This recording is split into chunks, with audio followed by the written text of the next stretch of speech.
વિસ્તારમાં વહેલી સવારે જ વરસાદી માહોલ જોવા મળ્યો।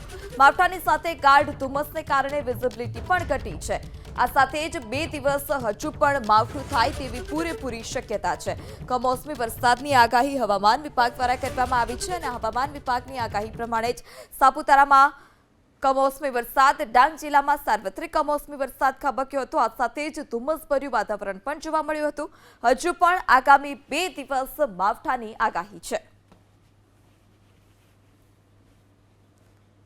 તો હજુ 2 દિવસ રાજ્યના કેટલાક વિસ્તારમાં કમોસમી વરસાદનો ખતરો છે। 16 જિલ્લામાં હળવાથી મધ્યમ વરસાદ આજે વરસી શકે છે। રાજકોટ, અમરેલી, ભાવનગર, ગીર સોમનાથ, જૂનાગઢ અને પોરબંદરમાં છૂટાછવાયા સ્થળોએ હળવાથી મધ્યમ વરસાદની શક્યતા છે।